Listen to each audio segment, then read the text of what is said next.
You're listening to That's Pretty Dark, the podcast where we talk about all the entertainment that scared us as children and still haunts us as adults.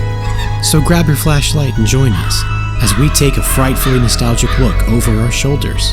And under our beds. And in our closets. And together, we'll realize, whoa, that's pretty dark.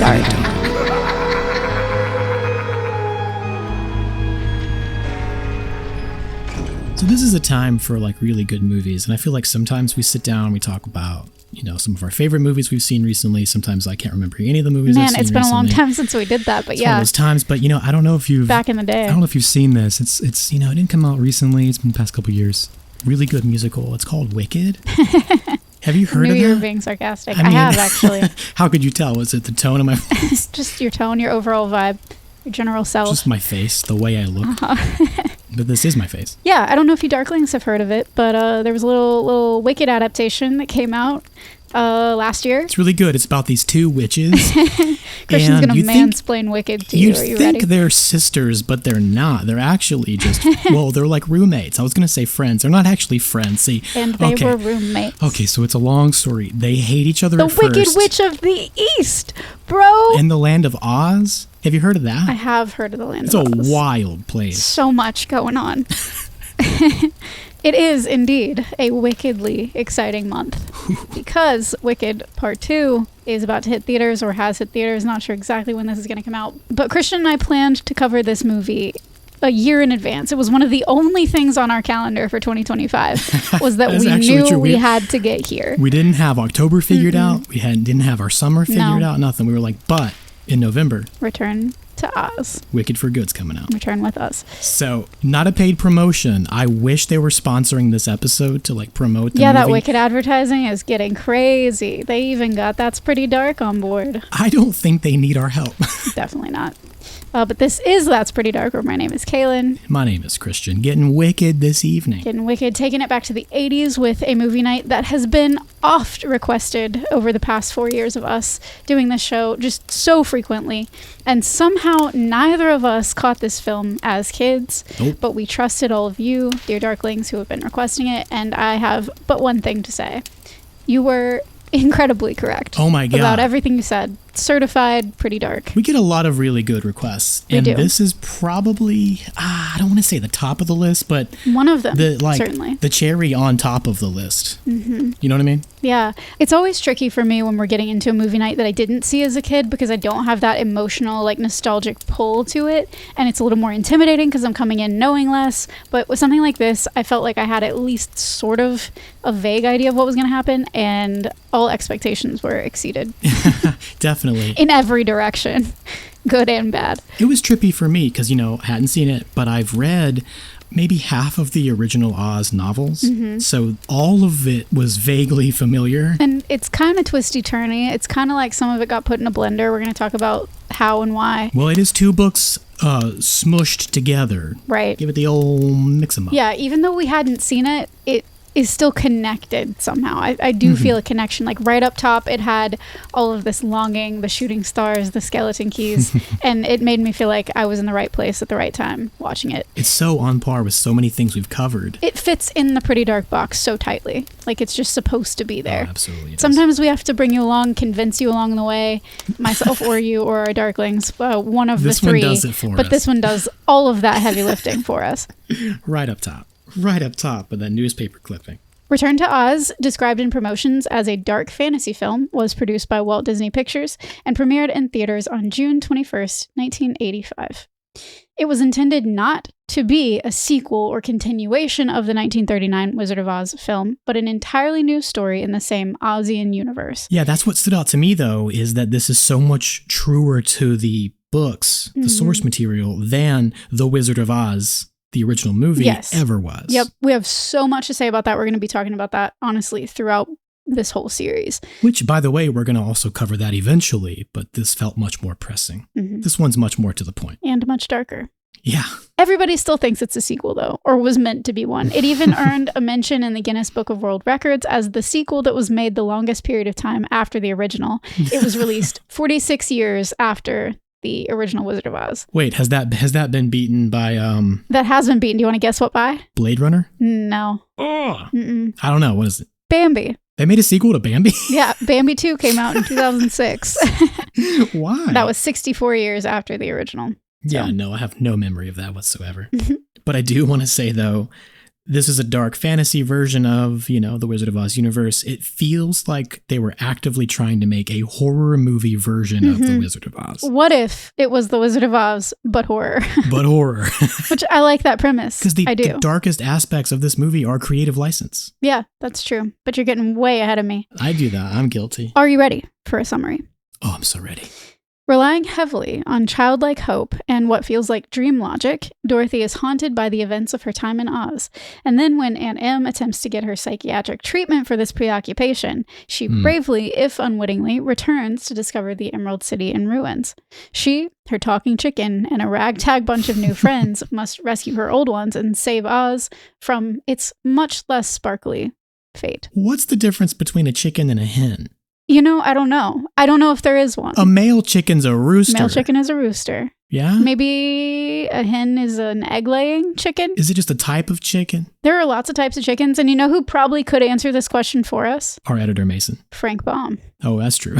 But before we dial into this movie night, I do want to address the fact that this franchise is so far-reaching and broad that it felt nearly infinite when I sat down to do this research, with 14 books, as you were saying, published between 1900 and 1920 that have been adapted and piecemealed into dozens of films, plays, and musicals ever since. Better you than me. Yeah, I know you've been feeling that way. Glad that's Caitlin's problem. Yeah. Its flexible, imaginative themes and fluid moment-to-moment morals mean that nearly any political, religious, or social metaphor or allegory one could paint onto media has been tried on within the world of Oz, either in canon or in fan theory. Yeah, it kind of is a one-size-fits-all sort of ordeal. Truly. The Yellow Brick Road has been theorized to represent everything from Buddhist enlightenment to disputes about whether silver or gold should back the American dollar. And we will have our work cut out for us with all of that symbolism in part 2. Oh, interesting, because the original slippers. You're just saying all the stuff that's in my script. Did you want to do this? This can be yours could you just instead. do all the heavy lifting and all the research and the writing, and I'll just deliver your content for you. Great. That's what I'm here for. That's what we like to see. Personally, I loved the 1939 Wizard of Oz film, and again, like you said, I imagine we're going to cover that one day, but other than that, I only read a couple of the other Oz books, like in elementary school. And despite listening to the soundtrack for the last decade, I had not even seen the full production of Wicked until last year. Huh, that's surprising. I knew the soundtrack, but I'd never seen it. Maybe a bootleg here or there, but I hadn't actually seen it altogether. Yeah, I thought it was one of those ones that you'd been to see multiple times. I've never seen the musical either until the movie came out. And now I totally get the hype. It was awesome. Yeah. I'm so stoked for the second one. It truly blew me away. I cried so many times in the theater. I did too. Oh, well, not so many. I cried once, but I did cry. And I was seeing it with my high school friends. Shout out Jessica. Shout out Logan. That they hadn't seen each other really since high school, but I'm friends with each of them independently. So there were just a lot of weird nostalgia in the room. Yeah. It was a good time. And I am very excited to see part 2. Again, not a paid promotion. Not a paid promotion. But considering my relative ignorance and this being our first pretty dark contact with the material, I wanted for some remediatious Ozification. Oh, jeez. And decided to begin, like we do, with the mind that originated the characters and the concept, L. Frank Baum. I think this guy's a lot of fun. How much do you know about Frank Baum, Christian? I know his name. Good. Okay. I know that he liked to write forwards to his novels to explain why he wrote them. Look at you. That's about it. Okay, good. So we were basically starting from the same almost blank slate. Yeah. It's actually kind of serendipitous because the same year that I read Pinocchio and a bunch of other classics, it was 2014 or 13 or something. That was the year I chose to read a book a week, because I wanted to read more books that year than I ever had in my entire life, because I just graduated college in 13. I was ready to become a writer, do all the things. But that's the year that I read half of these Oz books. Wow. So in my mind, it all swirls together. And a lot of the pretty dark origins in my mind of things that we had to cover came from reading them that year. Your post-college, existential wandering. Yeah, it was my The Graduate era, except, after college, and I didn't sleep with anybody's mom. Good. Great. That I know of. That you know of. Wild times, wild times. Frank Baum was born in 1856 and passed away in 1919. And like for most 19th century families, his upbringing was not without grief. He was the 7th of 9 children, only 5 of whom lived into adulthood. But lucky for him and his surviving siblings, his father was a successful businessman who made barrels and drilled oil in Pennsylvania and invested in real estate. Frank, who didn't like his first name was Lyman, which was his father's brother, so his uncle's name. Wait, how do you spell it? Lyman. That's fun. That's a cool name. That's a trivia fact. It is. Take that to your Wicked for Good What does the trivia L party. stand for and the L Frank Baum? Lyman. He grew up in what he recalled as a sort of paradise, Roselawn, which was his parents' estate in upstate New York. That's one of the things I love about like the late 1800s, the turn of the century of that time, is everything to do with money was like land and oil and real estate. Striking oil. Tell me about it. Yeah, and a lot of that wealth that was hoarded then has never left those hands. It's just continued accumulating, in the hands of all these dragons out there. But Frank was considered a sickly child, and while he spent the ages of 12 to 14 at a military academy, he had what was possibly a psychogenic heart attack once when severely disciplined for daydreaming, and he was then allowed to return home. What's a psychogenic heart attack? It's like when you are so anxious that it causes you to have a heart attack. It's not from cholesterol or other factors. Is that what you're having tonight? Yeah, I thought I was having a heart attack today, y'all, and that very well could be why. I'm under a lot of stress, you could say. There are a lot of factors going into that, and yeah, today when I was driving home, I was having severe chest pain, and then suddenly my pinky was numb, and I was like, oh, that's my left pinky, and I was like, that sounds like a classic heart attack symptom to me. But here we are doing this, and Christian promised to call 911 if he has to, so I'll do it. Maybe I'm just channeling my inner Frank Baum. I also know I wouldn't handle it well if I was disciplined for daydreaming at a military academy. Are you kidding me? There's no way. I wouldn't have even lasted 2 years. I mean, no, that has to be why Poe left too. He did not enjoy his stint. It also sounds moderately neurodivergent of him to me. Sure. While military school was decidedly not his jam, one thing Frank could do was write. He started this very early on when his father bought him his own small printing press. Lucky. He and his brother produced several issues of what they called the Roselawn Home Journal with articles and advertisements from local businesses. And they'd pass this out for free to their friends and family. Hey, I've kind of been there, done that. Me too. I used to make newspapers with my neighbor. We would make newspapers and I would want to pass them out on the street, but it'd be like, Carrie lost a tooth or something. And my mom would be like, you can't give this to the neighbors. I understand that's newsworthy to you. Talking about Ant Farm and Bellum and you've done it for real. Publication that I edited for, and we tried. It's hard. It failed miserably. It's very hard to do. Yeah. By 17, he had established a second amateur journal called The Stamp Collector, and he also printed a pamphlet that was like a stamp dealer's directory, basically. Oh, okay. So he was into stamps. Stamps used to be a big thing. He was a hobby man. He was a hobbyist. I take that. And in his early 20s, speaking of, he started breeding poultry, which was very popular at the time. So he really could tell us the difference between a chicken and a hen. He really could. You weren't joking. Around this time, he also married Maud Gage, who was a daughter of one of the most famous women's suffrage and feminist activists of the time. I love the name Maud. Maud.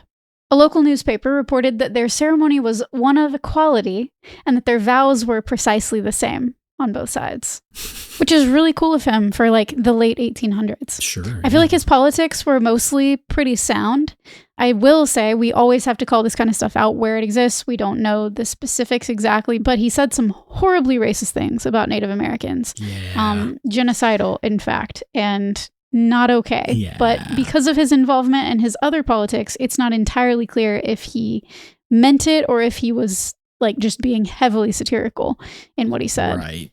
But it's so bad and also seemingly so against his nature that the satire of it is still being debated, because it's you can't say that and then also he wouldn't have said that because that is that, Have so meant it's it that way. Yeah, it's such a weird thing. And Can you say it was being like analyzed and like studied? Yeah, like they've done different studies to try and determine whether it was satire based on like other things he was supporting or context clues of the type of publication that it was and all that kind of stuff. And most of those, or at least one of them that I saw, had decided that it wasn't satirical. But tough to say. Yeah, I don't know. But again, we want to hold people accountable where they should be accountable. And if he did indeed say that, obviously, we fully denounce any such beliefs or structure of belief. Though someone I would invite to a dream dinner party, because then I could ask him what he meant. Yeah. And then if he stood by it, I'd be like, well, then get out of here. Hit the yellow bricks. Hit the yellow bricks. Hit the yellow bricks. Take your talking chicken with you. But again, we'll continue talking about his life and times and appreciate the art that he made and hope that it was indeed satire. He was also hugely interested in theater, and though he wanted to act and often tried to, he primarily ended up writing and producing plays to varying degrees of success, often not much. Sure. I found this comforting, and you and the Darklings might as well, that it wasn't until he was 30 that his first book was published. Yeah, no, definitely. Do you want to guess the subject matter of this book? Is it fantasy? I mean, was it the... It was all about the mating, rearing, and management of his favorite breed of chicken. Oh, chickens! I probably could have guessed that. I think you could have. And yeah, obviously keep that in mind when we return to Oz, because chickens play a part. So he got to start writing fowl books. Fowl books. Fowl stories. Fowl indeed. And unsurprisingly, this guide to chickens, this fowl book, didn't make him a household name. Sometimes that's all it takes, is just to write something very dry, very straightforward. He actually dabbled in a lot of other things before he fully was able to pursue writing. Like you do. Hey, I'm on that journey too. Sure. He spent some time running a store in South Dakota, which went under due to his penchant for giving out merchandise on credit. Oh. Beginning in 1897, around when he was like writing and editing for various newspapers. He did a lot of journalism. Mm-hmm. He founded and edited a magazine called The Show Window, later known as The Merchant's Record and Show Window, which focused on store window displays and retail strategies and visual merchandising. And this magazine is actually still in operation, now known as VMSD Magazine, which is visual merchandising and store design. So he was kind of a pioneer in that field as well, because that's a whole like sociological, psychological science at this point. Is the magazine any good? Have you like looked it up? I didn't look it up to read it, but I'm interested in that sort of thing because again, the psychology of it. I mean, still super dry. You can make a magazine about anything. Anything. Just ask my sister, who is an editor for Elevator World magazine. Elevator World. All elevators, all the time. You're not wrong. That's it. It is a magazine all about elevators. Talk about a special interest. And she gets to travel around the world. They talk about elevators in different countries, all over different continents. Like it's insane. Wild. And it's just this really eclectic interest that apparently enough people have to sustain an entire publication. I often think about that, when they present you at like the bookstore with you could get, 3 magazines for whatever, 99 cents for whatever, your subscription. Yeah. And I'm looking at it and I'm like, how do these publications stay in business? Yeah. Who's still getting, it's a nice thing, I guess, a paper magazine about something you're very interested in, but... If you build it, they will come. I mean, seriously, it's like... I guess so. If you have an interest, it's out there in the world. Other people share your interest, mm-hmm. which is kind of why we thought we might be able to do a podcast. But other people share your interest, and it's also like industry-specific magazines. When you're in a specific niche industry that you feel like nobody else is doing or thinking about, you have to connect with other people who are doing the same thing. And in that vein, in 1900, Baum published a book about window displays, just for visual merchandising, in which he stressed the importance of mannequins in drawing in customers. It just sounds like a Frank Baum thing to do. Now listen, the first thing you need before you even have a window, you need a mannequin. A shit ton of mannequins. You gotta have them. As many mannequins as you can get. Yep. Go about, find us some mannequins, buy them. As many as you can. We're going to put those right in the front. I like your Frank Baum impression. I hope he talked like that. Clothes optional. He also worked as a traveling salesman. Selling mannequins. Yeah. Hey, guys, you really need mannequins in your storefront. You do. Unrelatedly, hey, I can hook you up. I sell mannequins. He goes out to his truck, walks back in with a duffel bag, drops it on the ground, starts assembling a mannequin. It's like, no, look. A head just comes out. He's like, oh, no, sorry, that's for my book. And he puts that aside. He's like, look, you can adjust the arms. It's research. Display them any position you want. I sprinkle on the powder of life and oh no, we have to leave. We have to go. It was also around this time that Frank managed to find some success in fiction writing when he wrote and published Mother Goose in Prose, which is a collection of Mother Goose rhymes written as short stories. Of course it was a goose. What's good for the goose is good for the chicken enthusiast. The success of this project allowed him to quit his sales job, which was negatively impacting his health. So that's twice now I've been like, okay, buddy, military academy, yep, sales job, both of those things would also just level me. So sounds like he worked really hard for a guy who can't handle a lot of stress. Yeah, you're telling me. That's wild. You're telling me today, of all days. He was also able to partner with W. Dinslow to publish and illustrate a collection of nonsense poetry called Father Goose, his book, which nice. became the best-selling children's book of the year. That's amazing. And that was what truly propelled him into fame. And then he and Dinslow got to team up again, like a year later, to publish The Wonderful Wizard of Oz. See, I always knew that nonsense was marketable. Mm-hmm.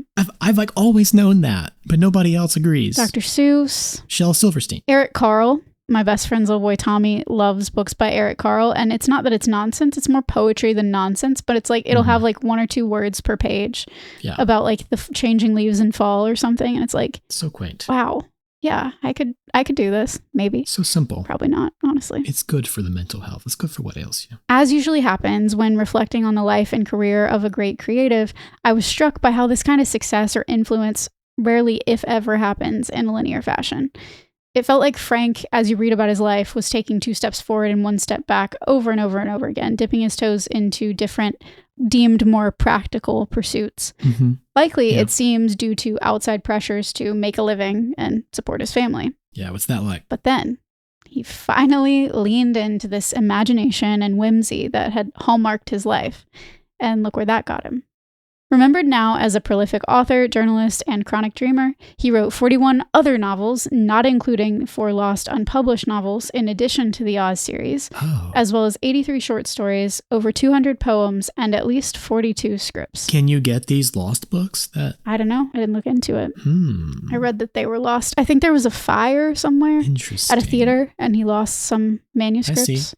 I mean, there's always lost things that find their way back. Yeah. Nosferatu was destroyed too, but... And even some of the Oz books were published posthumously. The last one was, number 14. One other note on the life of Frank Baum that I couldn't not share with you, Darklings, when I read it. It was said that Frank had a flair for being in the spotlight of the household, both in his family of origin and with his own 3 children. Every year, he dressed as Santa Claus for the family, and his father would place the Christmas tree behind a curtain in the front parlor so that Frank could talk to everyone while he decorated the tree without being seen. And this was a tradition that they maintained all his life. And I wonder if he ever said, "Pay no attention to the Santa behind the curtain." Yes. Oh, that's wild. Yeah. So he's always kind of a whimsical performer type. Mm-hmm. And he pulled so many of these little weird elements from his life, things that he knew, writing what you know, into his stories, even though they seemed so much larger than life. I love that. That makes me think of the Danny Elfman Christmas story. He just released it on Halloween. I've thirsted about him before. I mean, who hasn't? That voice, that mind. That mind. Let me at him. Over 120 years after his initial conception, Dorothy and gang have taken on many new lives and influenced more generations than their creator probably ever anticipated, but likely would have hoped for. He was always trying to make that kind of an impact. He was trying over and over in different mediums and wherever he could. That's really what he was looking for. Yeah. And if anything, if you're going to invite him to your dream dinner party, I want to know what he thinks about the success of Oz all these years later. Yeah, I mean, I don't know. Obviously, I don't know the guy. Never met him. Never met him. Reading a little bit that he's written, like, about the books, about the Oz books, like why he's written them and all that kind of stuff. It just, he seems like the kind of guy that just sort of like delights in the simple things. Yeah. Any For sure. The thing that stands out to me is he sort of molded Dorothy after himself. She's a daydreamer in her own right. Like that she gets in trouble in this movie for being a daydreamer and like having an imagination at all. Right. And that's kind of plays into Dorothy's character in the books. But he refers to his readers and the kids who are dreamers in their own right. He calls them all Dorothys. He refers to his fans as Dorothys. That's cute. So if you're not a Darkling, maybe you're a Dorothy. Maybe you're both. I think you could be both. There's room for that. You don't have to choose. Anyway, I'm rambling. Sorry. I have so much love for this franchise and this man and like the stories, and I don't know anything about it. I'm just like struggling to talk about it. If I'm honest, that's part of how I felt when I started this, because it was like, I have such an affinity for this. I feel so like warm about this thing, but I am so ignorant. And I know that there are a million people, Darklings included, that are going to be like, no, you didn't know this and you didn't know that and how this connects. And maybe not. I know that I'm not the most fluent in Oz, but I think most people don't realize there was, first of all, that they were books and that there's more than one. I don't think people know that. And like you were telling me just before we started recording, like we were talking about how he never really intended to write as many as he did. So any of like the intricacies and the ways that they weave together or don't, like he didn't start out with a grand plan. He never intended to write 14 Oz books.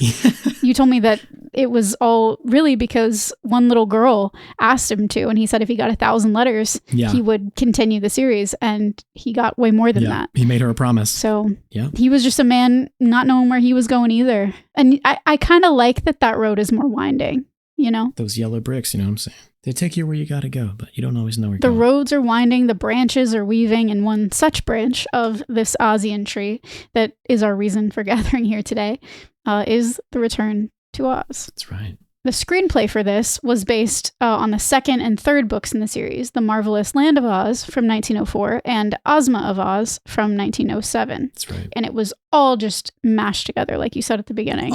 Just all kind of swirly. And so many details were changed and adjusted to fit into one story, and I see why they did it. I see why they did it. But we'll have to differentiate for the listeners. As you were saying, while it is noticeably darker in tone, many do contend that Return to Oz is actually much truer to the source material than most other adaptations, including the 1939 film. Yeah, for sure. And it seems like some, like you were saying, that had only been exposed to the movie before are surprised at the darkness within this adaptation. I agree that it embodies this darkness in an ethereal, gritty way that only an 80s film truly could. But the terror and peril are often taken straight off the page. It's true. No, yeah. Though in his introduction to The Wonderful Wizard of Oz, Baum wrote that he intended it to be a modernized fairy tale in which the wonderment and joy are retained and the heartaches and nightmares are left out.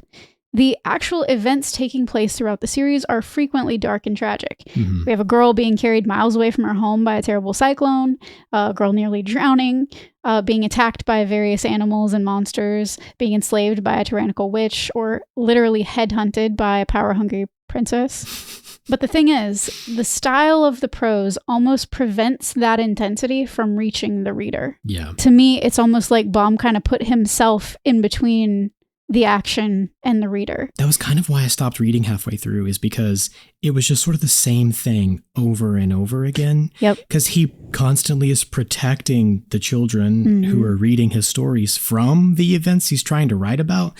So a lot of it is, sugar-coated, or it's like there's a glass pane or like a wall or a curtain between you and the true events occurring at a safe distance. Yes, he keeps readers at a safe distance in his prose, like in the way that he talks about it, the way that he writes about it. There are other criticisms that talk about how like none of the characters are as fully fleshed out as they could be. Like you could kind of put any of the lines in any one of their mouths. And I think part of that is just, you kind of have a cast and you go forward with it and you don't know where the story's going. So you're just, okay, dialogue. Like I can understand the criticisms, but I do, although it can be not as engaging to read or it feels more flat as prose, I think it's really cool psychologically that he was doing that. No, I do agree. I mean, I was reading it as an adult. Right. And I have a lot more to say on this exact subject.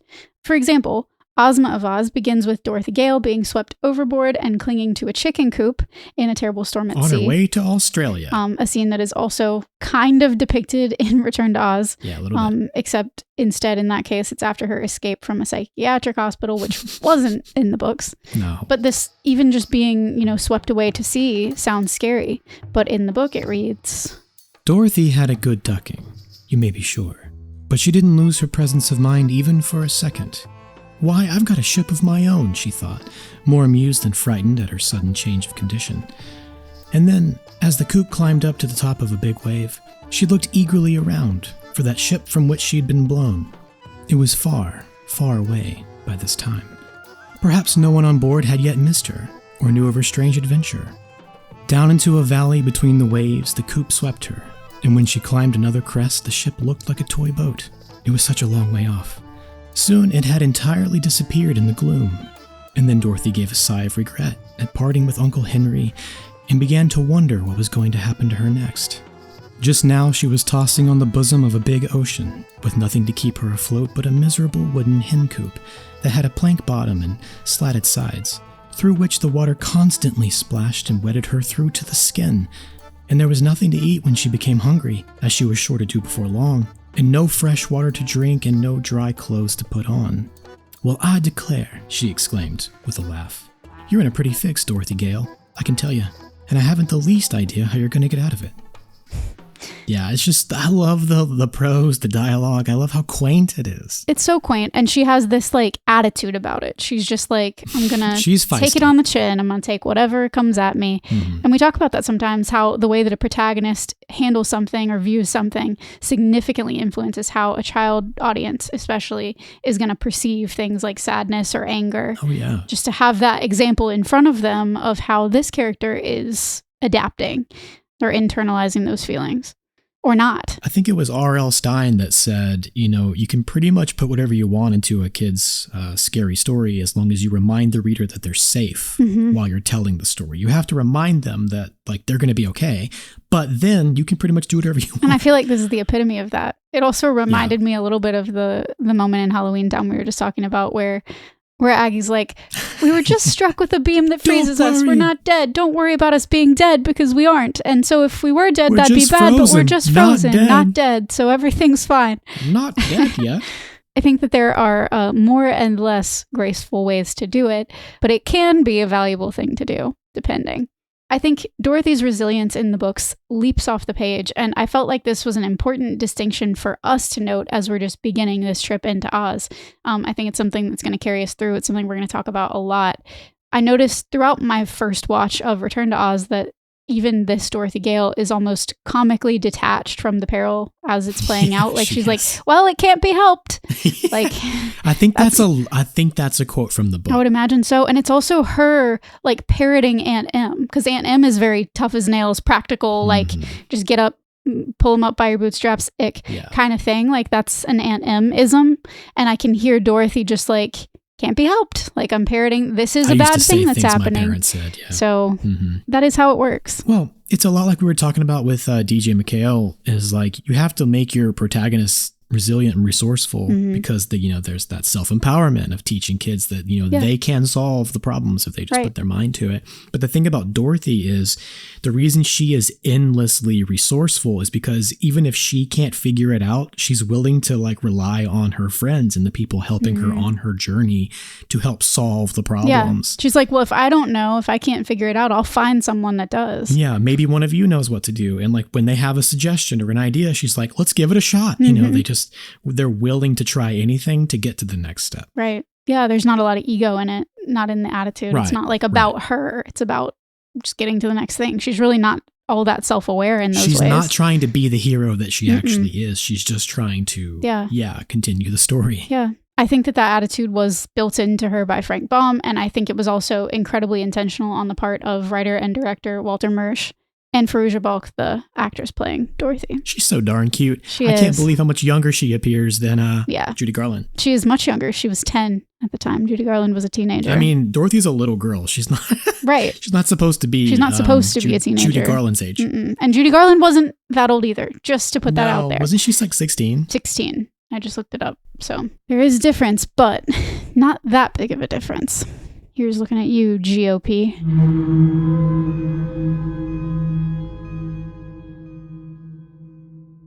Overall, while Return to Oz is the absolute definition of what we like to call a fever dream film, I was so much more impressed with this movie than I expected to be. I was too. And I do think that's in large part due to Walter Murch, even though this is the only feature film that Walter had ever directed and still has ever directed to this day. No way. And he almost didn't make it all the way through production. Am I wild for finding this movie comforting? No, I don't think so at all. I kind of did too, even though it wasn't part of my childhood, and it evokes things like Labyrinth, which very much was. Yeah.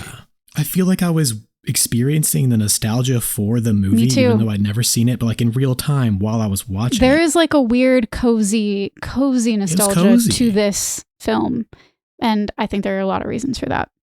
Walter Murch was definitely not a career director, but instead an editor and sound designer, having won 20 Oscars to date. Whoa. He got to start working with Francis Ford Coppola, and his credits include Apocalypse Now, Ghost, American Graffiti, The Godfather Parts 2 and 3, The English Patient, The Talented Mr. Ripley, Tomorrowland, and more. He was actually the first person ever to receive a credit as sound designer. This was for his work on Apocalypse Now. And Roger Ebert called him the most respected film editor and sound designer in the modern cinema. Oh shit, that's wild. This guy is an absolute legend, and he has written the book, literally, it's called In the Blink of an Eye, on film editing. You didn't. Wikipedia says that one of his most praised techniques he refers to as the rule of 6, being the 6 criteria he examines when making a cut. And in his book, he describes editing as more of a psychological practice with a goal of anticipating and controlling the thoughts of the audience. So, a man after our own heart, or really more so we're after his, I think. Comme si, comme ça. It was wild to me to realize that such a titan of the film industry has this history with Return to Oz, of all things. Yeah, that's wild. But back in 1980, in the midst of his success, Walter found himself in a brainstorming session with the production chief of Walt Disney Productions, Tom Wilhite.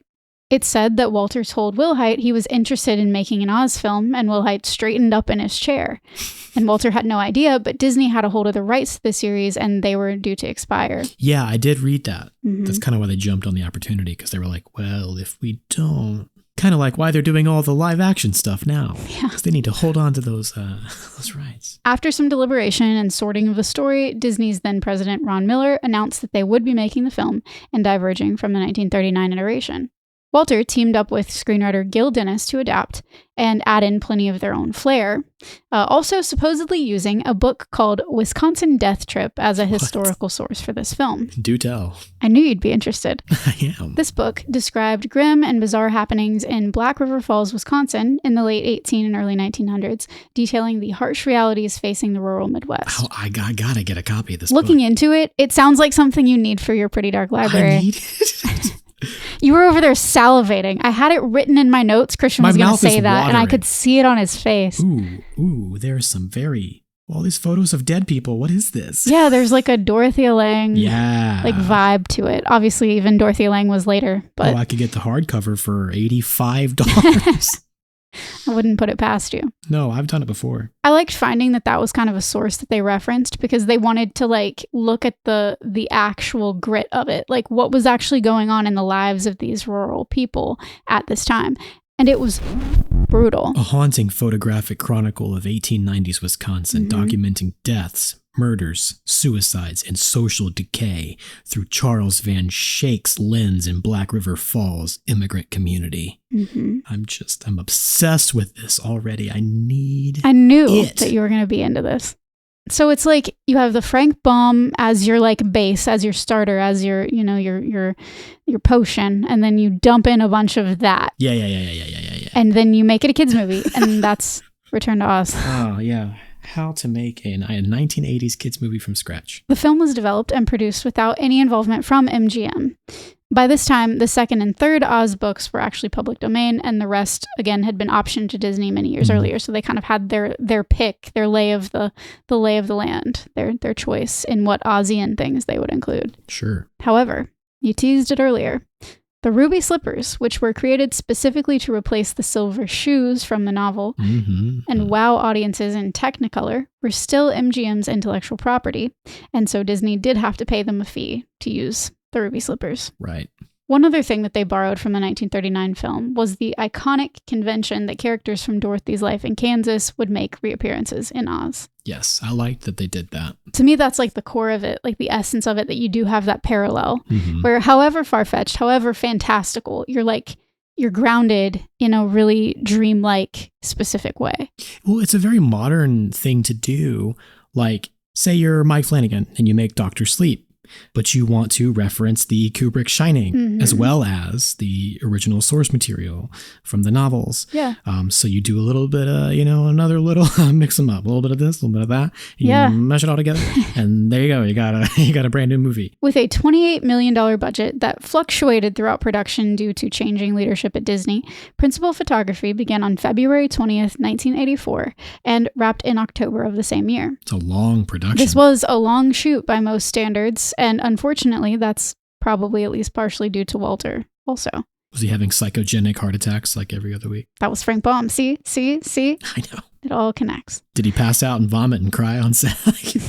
Yeah, Adam's Family director. Originally, they planned to shoot 75% on location in places like Algeria and Italy, but the budget dictated that they instead film in the United Kingdom at Elstree Studios.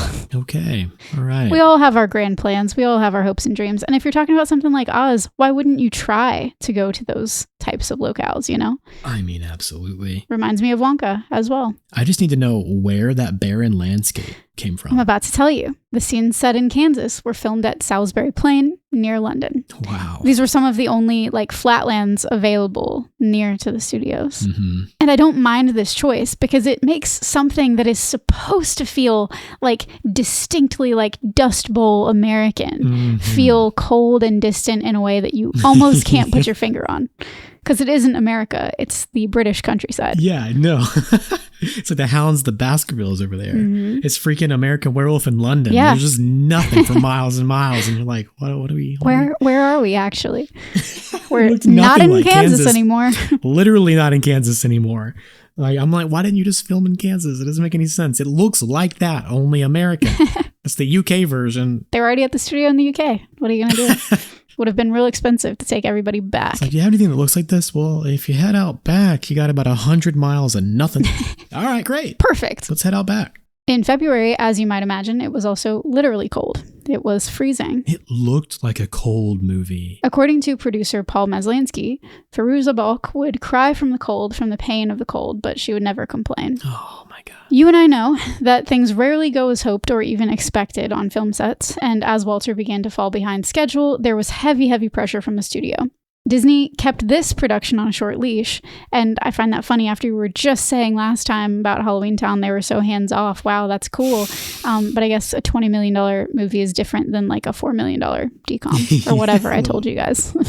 I've wiped all memory from my head. Well, they also have that standard. They had the Wizard of Oz standard. They had to meet some kind of threshold to if you are even in the same neighborhood, you are putting yourself out there for a ton of scrutiny and criticism. Oh yeah. So it makes sense. And this was the Dark Ages, so they didn't really have a lot of room to mess up. They were already taking a lot of chances. Taking a lot of hits. They were already messing up a lot. Yeah. Yeah, so they didn't have a lot left to sacrifice. Yeah. And that's exactly the vibe that I get from the Disney studio of this time. A few weeks into production, executives were unhappy with the footage. It was mostly footage of the Kansas scenes. And it was said that Walter was looking unwell. Yeah. And they actually fired him from the role. No way. On the spot. Whoa. He recalled the experience, saying, "Had I fought back, they might have said, whoa, had a throat noise." Throat noise. That's a good band name. Genuinely. I like that one. But it's all instrumental stuff. Yeah. Had I fought back, they might have said, okay, but I couldn't fight back. I felt what the soul feels after it's left the body after a car accident. Pain, but tremendous relief. Wow. I really want to hug him. I know. Walter Murch, come here. You're an editor and a sound designer, and being a director nearly broke you. And I understand, because those two, although many people can do both, and they take two different, distinct aspects of your personality to accomplish, to be in those roles. Sometimes editors make the best directors. Look at Mike Flanagan. Yeah, no, I agree.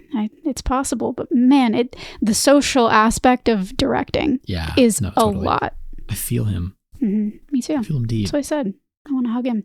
And you know who else I think would have felt him? Frank Baum. Oh, Lyman. These two, as I read, these descriptions, I was looking heavily into the life and times of Frank Baum, but I was also looking into the career of Walter Murch. I feel a weird kinship between these two men, these two characters. And I have to wonder if Walter Murch felt any of that as he was, on set. No, totally, I agree. These were two men that were kind of throwing things at the wall to see what would stick. They were also like failing and not really afraid to fail. They were just kind of like, this is something I believe in. This is something that I'm doing. I guess if it doesn't work, I just won't do it. And I think that's really cool. It doesn't feel, I could be totally wrong, don't know these guys. This is all parasocial thing I'm making up in my head as I wrote the script. But it felt like they were almost like lacking in ego. It was more just creating for creation's sake than sometimes happens. And despite some of the internal pressures that one might feel when trying to do this. I just feel like if I flew that close to the sun and then it burned me, melted my wings, it would just it would be so defeating. I just feel like I'd tuck tail and go home and be like, did the best I could. Well, that'd be hard to come back from. Like, you're directing a Disney movie and then they're like, no thanks. Yeah. Never mind. He definitely flew very close to the sun. And his old buddies through his previous work, including both George Lucas, whom he knew from school at the University of Southern California and followed to THX and American Graffiti, and Francis Ford Coppola, supported him in discussions with the studio and helped get him reinstated to his rightful position. And he's like, no, anything but that. Yeah, I imagine them dragging him back, kicking and screaming. I survived the car crash. Don't put me back in the car. George Lucas backed him with a guarantee to the studio that he would step in himself if any further problems emerged. That's so great. Oh my God. Can you imagine? Have George Lucas have your back? Your That's friend amazing. George Lucas just being like, no, he can do it. And he can handle this. Personally coming to your aid, George Lucas and Francis Ford Coppola, and some sources that I read even said Steven Spielberg. I mean, him and Lucas were close. Like they're all buds and they're all supporting each other, and I think that's really cool. Crazy. And if they're personally vouching for you and like offering to replace you if things go poorly, I feel like even though he was probably glad to get back to work, maybe at least part of him, relief was probably very hard to come by after that.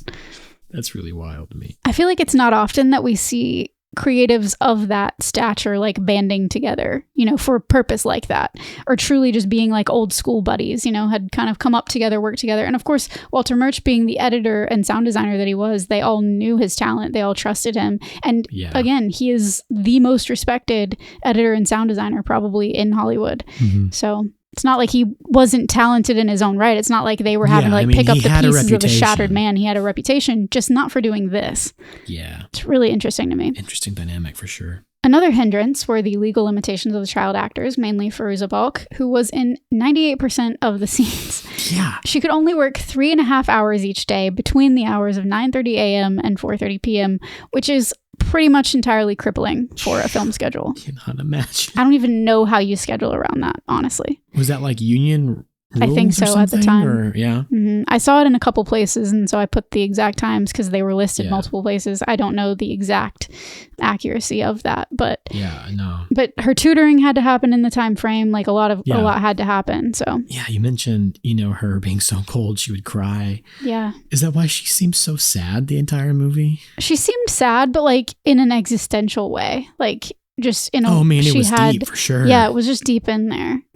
I think it was deeper than just a kid who is uncomfortable, You think she was going through something? I don't know. She had a great time supposedly on the film, but it just I think it was more that she really felt the character and the hopelessness in certain moments and stuff like that. And I don't know. It's interesting to me because the dialogue doesn't really let her explore it. It kind of suppresses all of that. Yeah. So what does that create in terms of a performance, I mean, she's a very talented actress. She knows what she's doing. I agree. Yeah, I'll bet we could have her on. You think? I'll bet we could get her for the show. That'd be crazy. I think we could. Don't make promises. I haven't promised anything. I'm just saying. She seems like the type that would want to talk about pretty dark stuff. Yeah. They wouldn't let her do like press interviews during this time because she was so young. And so they protected her from all of that. We promise not to ask a single question about Waterboy. Not a single one. Nope, definitely not. Unless you want to talk about it. That's up to you. It's your time. As far as special effects, several scenes, including those with the Gnome King, used claymation. When interviewed in 2020, director and animator Doug Aberrell explained the process. He said each section was allocated to an individual animator, almost like puppeteers for the individual parts and pieces. Right. And the Gnome King scenes in the throne room were animated progressively, with the character initially made entirely of clay, progressing gradually closer to human form until finally portrayed by Nicole Williamson in the live action. Which I found very interesting. We'll talk about it when we get there, but Exactly. I've inserted some facts and some information, but I'm trying to leave some conversation around that and the dramatics of it for part 2. Tease. Fair enough. The Emerald City scenes towards the end of the film actually had to be fully reshot, as the character of Ozma was originally dressed in this gold lace dress, and they didn't like it when they saw it in post, so they did it all over again just because of her costuming. Emma Ridley, who played Ozma, said that the new dress that was white and green was very itchy and very uncomfortable because she had grown by the time filming took place. So it was like another option costume that they put her back into and said, go do it, go do the thing. This fit you 6 months ago. And at one point during the reshoot, Fairuza collapsed due to the high onset temperature. Wow. So she really had to go through all extremes when making this movie. The music for the film was composed by David Shire, former husband to Talia Shire, and current husband since the 80s to actress Didi Khan. And I think, much like Mary-Kate and Ashley Olsen, I can make anything 6 degrees of Grease. Not even the first time I had said Grease tonight, honestly. No, not even. Shire began scoring for television in the 1960s and made the leap to scoring feature films in the early 70s. He scored The Conversation for old Francis Ford Coppola, perhaps his best-known score, in 1974. And additional credits include The Taking of Pelham 123, The Hindenburg, Farewell My Lovely, All the President's Men, and Zodiac. Oh, I love Zodiac. He also composed original music for Saturday Night Fever, for which he earned 2 Grammy Award nominations. And he was a pit pianist in musical theater, working on the original production of Funny Girl and as Barbra Streisand's accompanist for years. Oh, wow. So he was really big in Broadway and musical theater world. And I mean, to be married to Talia Shire and Didi Khan. Hey. Pretty wild.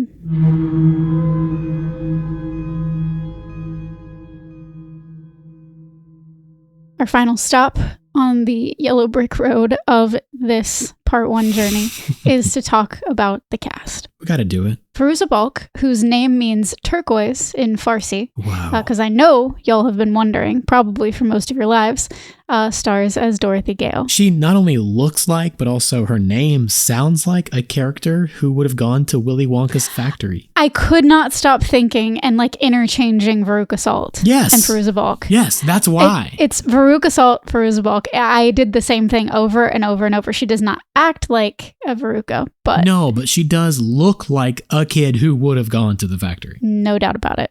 She also wasn't Persian, even though her name is, so... Interesting. Go figure. Fairuza's credits include The Best Christmas Pageant Ever, The Craft, The Island of Dr. Moreau, Almost Famous, and more.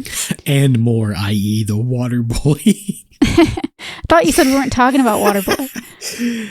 Hey, if Kathy Bates is in it, I can talk about it. You know what? That's a pretty great general rule. Fairuza was the second youngest auditionee from around 1,000 children across 8 cities.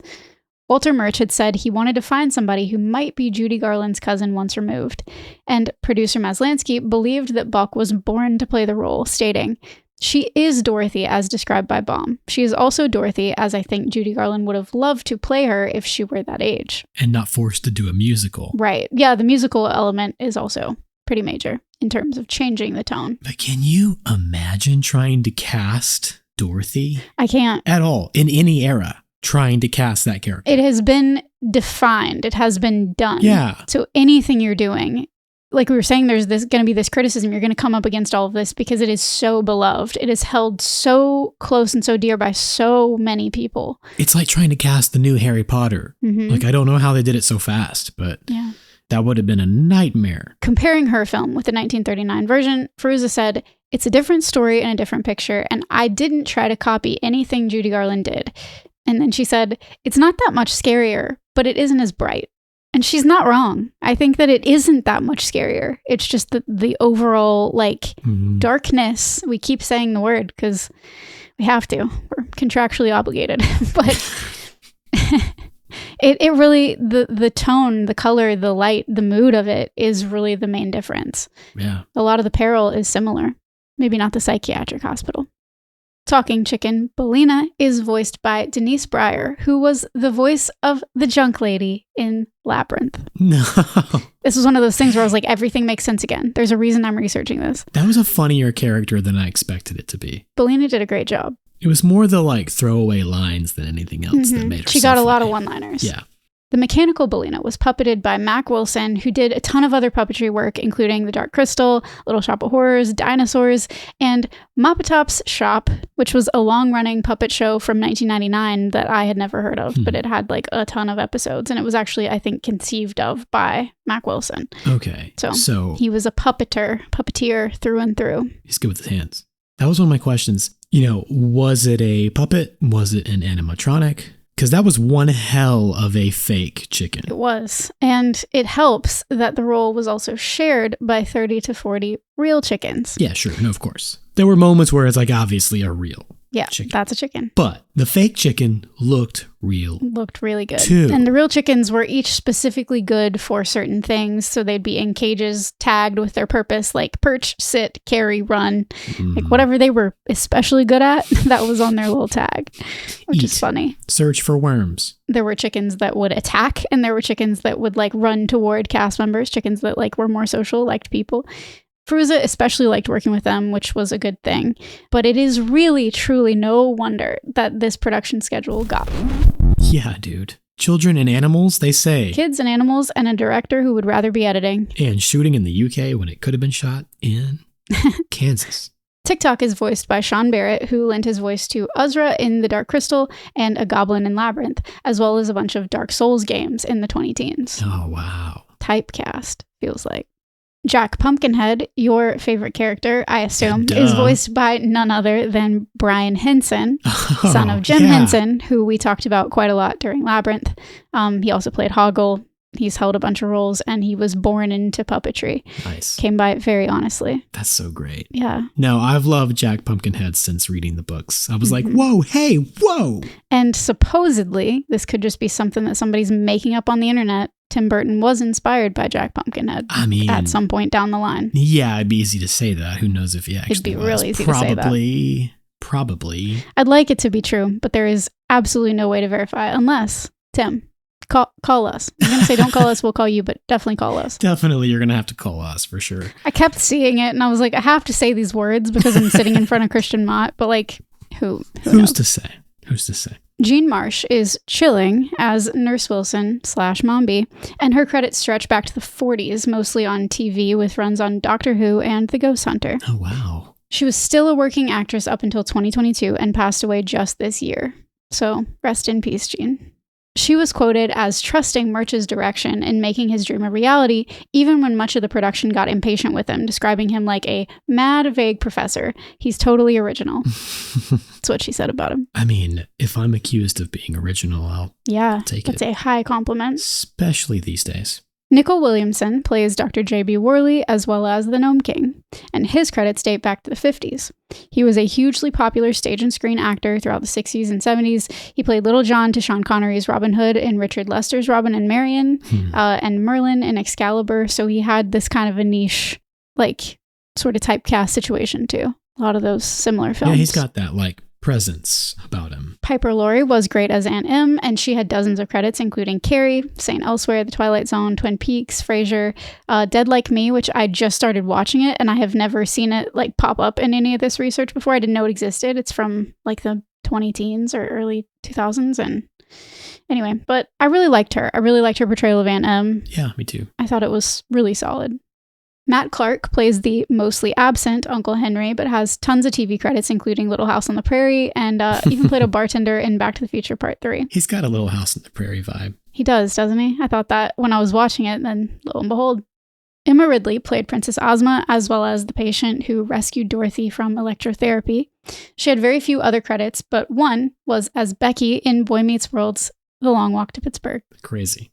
She also said in an interview that her voice was actually dubbed by Beatrice Murch, the daughter of the director, because they wanted Ozma to sound American. Oh, really? That's what she said. I didn't notice in an interview. I didn't notice it either, so... I've only seen it the one time. I'm going to watch it again. It's a question mark. We'll try to confirm between... I'm going to look for it. Not positive. It would make sense that they would want her to sound American, maybe, but then why not hire an American actress? Yeah, you know. Deep Roy was the voice of the Tin Man, and he is best known for playing the Oompa Loompa in the 2005 Willy Wonka. He had a bunch of other credits too, That's a name you can't forget. Deep Roy. And he didn't have a ton of other relevant credits, but I will say that an actor named Justin Case was Scarecrow, and it made me think of Michael Scott. Just in time. just in case. Justin's a fun name like that. Mhm. Because you can put anything out. Fit it into anything. Pons Maar played the lead Wheeler. That laugh, Dude. I had only, I've only seen it this one time, but oh my God, if I was a kid watching this, I would have never forgotten. Mm-mm. And while he didn't have a ton of other credits, he's actually from our neck of the woods. He's from Pensacola, Florida. No shit. He also worked as the performance coordinator, and he often went on to work on both sides of the camera, dabbling in effects makeup and puppetry himself. All I could think while watching it was like how awkward it is to do that laugh in front of all the other actors who don't get to say anything. Nothing. And yeah, you're the you're representation for your kind. Probably had to do that like Over 200 times Yeah. before filming was over. And roll away. And then not fall as he's rolling away, which I think he did one time in one take. Oh yeah. Yeah. I did see Fell, that. I and then he noticed. got back up and kept going. It makes sense that they I would don't know keep if it was it. intentional or not, but It didn't look that way, but hey, maybe he's just a really good actor. maybe it was like the best take. I bet it sucked to have to I bet roll it sucked on those so wheels. much. I know we're going to keep talking about that, but that's all I could think was like, how miserable must that have been? That'd be hard on your Oh back. my God. All day hunched over like that. My God. The rest of the Wheelers had varying degrees of continued cinematic involvement, but one was played by Peter Elliott, who pioneered SFX costume and creature performance. Hey. He was widely recognized as the most experienced and influential creature movement director in the film industry. He had a career spanning over 4 decades. He worked on more than 50 films and 300 commercials, and he pioneered techniques in special effects costumes, puppeteering, creature performance, the whole corner of the industry. I want to do that. They say his expertise shaped the way filmmakers bring non-human characters to life, and many of the methods that he developed remain industry standards today. What a legacy. Damn. Yeah, it's crazy to have like the, pioneer of this field. Yeah. And several of them here in one movie. Another Wheeler was Peter Tan, a very prolific stunt actor and coordinator. He did the 1989 Batman, Pirates of the Caribbean, At World's End, Inception, just a few. But it was I think over 100 stunt credits. Wow. So these Wheelers knew what they were doing. Beware the Wheelers. And yeah, it is wild, like what a prototype this movie was and how many legends in their craft had a hand in bringing it to life. Even more than I was able to say, I feel like a ton of the supporting cast and crew shared credits like Dark Crystal and Labyrinth, and it gives the impression, at least, whether it was true in real life or not, I don't know, of a little 80s family that's like making a bunch of our weirdest nightmares come true. Yeah, I mean, they probably all worked on the same stuff. I'm sure, like, basically, they wanted to tap all of Jim Henson's people, and be like, Right. We need you involved in all this other stuff because we're going to make we're going to use a lot of puppets in this movie. You guys want to... And Jim Henson's like a regular Ivan Ooze. He's like, come to me, all of my, all of the people, all of the alternative people in that scene, all the people that had interest in puppetry, like, they would gravitate toward Jim Henson and then kind of disperse from there, probably. Man, to go back and make like an 80s fantasy movie, all practical effects, Yeah, claymation too. Claymation. Very 80s. We need to bring that back. We need to like set CGI aside for a while. And do some claymation. Anything that Get back to our needs roots special effects as an needs to industry. be claymation.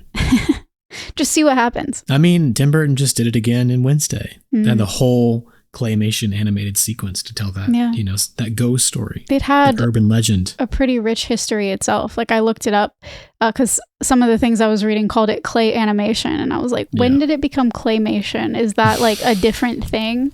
Like the 70s is when that came about. That's some real art. So it was big. That is some art house stuff. This whole movie is, really. And we do have to thank you all, dearest Darklings, for bearing with us as we struggle through this content. Yeah, as we struggle through just coming back from October. We're getting back into the swing of things. We have both had a ton going on. Yeah. And October was, a lot for us, but we always hate it when we have to leave you guys hanging for any length of time. And makes it that much sweeter when we're back in your ears. The breaks are worth it if it's for mental health purposes, because you got to take care of yourself first. Yeah. You gotta make sure you're healthy and get back to things properly. Even though we haven't been in your ears, we have been on social media, just a little, at That's Pretty Dark Podcast on Instagram, at That's Pretty Dark on TikTok, and then obviously on our individual Instagram accounts. Surviving, not thriving, since October, but we're making it. If you want to help us do that, you can find us on Patreon, patreon.com/TPD podcast, and give of your financial means. Where I have finally started Hey. the next round of ghost stories. Hey, a After post-October ghost story. After promising those for, 2 months now? Well, it's a great time if you're thinking about it. Yeah. We try to keep our Patreon accessible while also, providing an opportunity for, honestly, a lot of people who asked to support us in that way. We really appreciate each and every one of you. That's true. And we actually have 2 more to thank this evening. 2 more patrons. Oh, yeah. Thank you, Samantha G. And Ash. Thanks, Ash. Thank you both so much. We appreciate you greatly.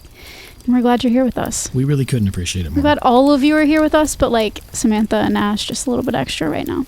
Just a little bit extra love. If either of you or any of the rest of you incredible Darklings out there would like to reach out and chat with us, you can do so at that'sprettyddarkpodcast@gmail.com. Please send us your emails, send us your thoughts. We've gotten some fun emails. A couple Halloween costumes came through recently.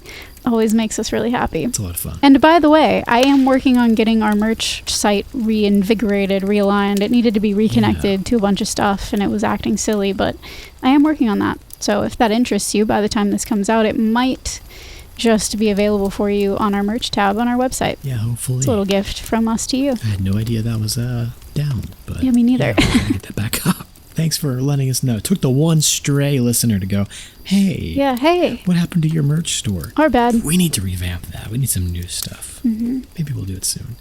All I know is I'm psyched for part 2. Me too. I feel like I've been trying to talk about it for the past hour and a half, and I just you have really, really want to dig into those details. You've been wheeling ahead. Wheeling and dealing. So we'll have a lot to say very soon. Looking forward to it. Me too. So catch us next time, guys. And we hope you all enjoy it if you're going to see Wicked. Again, this is not a paid partnership or promotion, but wish it were, because I look forward to seeing Wicked for good myself. I do as well. I've been changed for good knowing you, dear Darklings. Wow, that's deep. Some deep Roy right there. That's so poignant. You know me. That's so sentimental. Those are my middle names. It's the holidays. You gotta be. God, it's already the holidays. I can't. If you're not being poignant and sentimental, you're just being depressed and ruined. Those are also my middle names. Poignant, sentimental, depressed, and ruined. Thank you for hanging with us. Thanks for being patient when we don't meet our bi-weekly goal that we have for ourselves. We do it more often than not, but we are thankful that you're here anyway. And thanks for being patient when we don't know how to end an episode. Because that has been our curse for over 100 times. Since day one. All right. See you soon. Bye now. That's Pretty Dark Podcast is produced by Kaylin Andrews and me, Christian Baxter Mott. With music by Jonathan Simmons and cover design by Halftone Horror. You can support our show by supporting our sponsors, or go to patreon.com/TPD podcast to unlock all the Pretty Dark bonus content we have in store. Please share your experiences and let us know what shows, films, or villains still haunt you from childhood on our socials or at that'sprettydarkpodcast@gmail.com. For all other information, visit our website, that'sprettydark.com. Remember, you're never really alone. So, until next time, sweet dreams, everyone.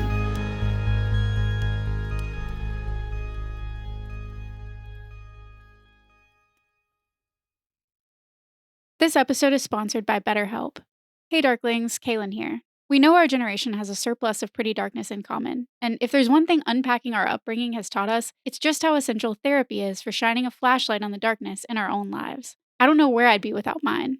I believe every human can benefit from the perspective of a licensed therapist. Whether you're familiar with your own inner workings or you're just looking for a listening ear, you can give BetterHelp online therapy a try by going to betterhelp.com/prettydark and receive 10% off your first month. I get that online therapy can be tricky, but I've been seeing my therapist online since 2020, and I'm here to tell you that it's absolutely worth it. Getting started is always the hardest part, and BetterHelp makes that easy. You can begin right from your phone or computer in whatever way makes you most comfortable, via good old-fashioned phone calls, video chats, or even messaging, if that's more your style. We enjoy this frightful nostalgia and learning about how it all connects, but Darklings know we're also passionate about healing and growing from what we learn. If you dare to do the same, head to betterhelp.com/prettydark. There you can answer a few questions, and BetterHelp will match you to a professional who has years of experience helping people like us. Plus, you can switch therapists at any time, so you're sure to find the right connection. Millennials are ditching the stigma and owning our mental health. And with BetterHelp, you can build a relationship with a professional all from the comfort of your own home, just how we like it. Visit betterhelp.com/prettydark or choose That's Pretty Dark podcast during sign up and enjoy 10% off your first month. That's betterhelp.com/prettydark.